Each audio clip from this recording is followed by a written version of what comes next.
கர்த்தருடைய பரிசுத்த நாமத்துக்கு மகிமை உண்டாகட்டும்.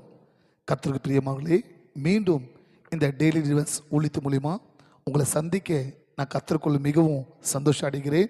உங்களை மீண்டும் இயேசுவின் நாமத்தில் உங்களை வாழ்த்துகிறேன். கர்த்தர் உங்களை ஆசீர்வதிப்பாராக. இந்த நாளில் கூட உங்கள் விடுதலைக்காக ஜெபிக்கிறதுக்கு முன்பாக பரிசுத்த வேதாங்கத்திலிருந்து ஒரு தேவனுடைய விடுதலையை வாசித்து உங்கள் விடுதலைக்காக ஜெபிக்க நான் விரும்புகிறேன். நீங்கள் லூக்கா எழுதின சுவிசேஷம் 18ஆம் அதிகாரம் 27ஆம் வசனம், லூக் சாப்டர் 18 verse 27. நீங்கள் லூக்கா எழுதின சுவிசேஷம் 18ஆம் அதிகாரம் 27 வசனம் சொல்கிறது, மனுஷனால் கூடாதது தேவனால் எல்லாம் கூடும். ஆமேன். என் அன்பு தேவ பிள்ளைகளே, இந்த டெய்லி டிவைன்ஸில் வார்த்தை, தேவனுடைய வார்த்தை கேட்டுக்கொண்டு உங்களுக்கு கர்த்தருடைய வார்த்தை வருகிறது. எந்தெந்த காரியத்தில் நீங்கள் முயற்சி எடுத்து பிரயாசப்பட்டு பாடுபட்டு கஷ்டப்பட்டு கூட காரியங்கள் வாய்க்காமல் இருக்குதா, காரியங்கள் தடப்பட்டு இருக்கிறதா, காரியங்கள் நிறைவேறாமல் இருக்கிறதா, இந்த காரியங்கள் நீங்கள் முயற்சி எடுத்து பிரயாசப்பட்டு போராடி கூட சில காரியங்கள் கட்டப்பட்ட சூழ்நிலை, சில காரியங்கள் தடப்பட்ட சூழ்நிலை, சில காரியங்கள் நஷ்டப்பட்டு போன சூழ்நிலை, சில காரியங்களை வாசல்கள் மூடப்பட்ட சூழ்நிலை, அது நிமித்தம் சோர்ந்து போயிருக்கலாம், அது நிமித்தம் வாழ்க்கையில் நீங்கள் வேதனையோடு இருக்கலாம்.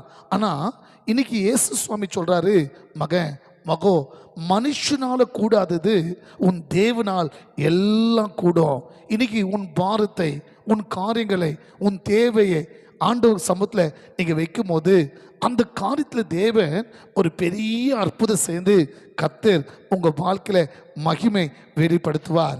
நீங்கள் பைபிளில் பார்க்கும்போது சீஷர் கூட சில நேரத்தில் பிசாசு பிடிச்சவங்களுக்கு, வியாதி உள்ளவர்களுக்கு ஜெபிக்கும் போது அங்கே அற்புதம் நடக்கலை. ஆனால் பைபிள் சொல்கிறது, இயேசு சுவாமி அந்த பிசாசு அதிர்ட்ட மாத்திரத்தில் அந்த பிசாசு விட்டு போனது மாத்திரமல்ல, வியாதி சுகமாகிவிட்டது. பார்த்தீங்களா? ஒருவேளை ஊழியக்காரர்கள் முடியாமல் இருக்கலாம், டாக்டரால் முடியாமல் இருக்கலாம், மனுஷனால் முடியாமல் இருக்கலாம், ஏன் நீங்கள் எவ்வளோ முயற்சி எடுத்து உங்களால் முடியாமல் இருக்கலாம். ஆனால் இன்றைக்கி உங்கள் நம்பிக்கை இயேசு மேல் இருக்குமானால் கர்த்தர் உங்கள் கூடாத காரியங்களை அவர் கூட சேர்ந்து, நடக்காத காரியங்களை நடக்க சேர்ந்து அற்புதம் செய்ய வல்லவராக இருக்கிறார். விசுவாசிக்கிறீங்களா? எஸ்ப்பா, மனுஷனை கூடாதது உங்களால் எல்லாம் கூட சுவாமி நம்புறேன்னு சொல்லும்போது இன்றைக்கே இப்பொழுதே ஒரு அற்புதம், ஒரு விடுதலை நீங்கள் பார்க்க போகிறீங்க.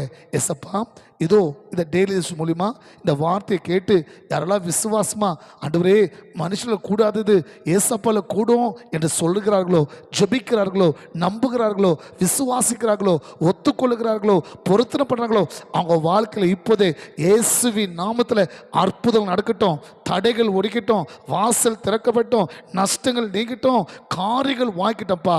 நீங்கள் அப்படி அற்புதம் செய்து விட்டதுக்காக ஸ்தோத்திரம்.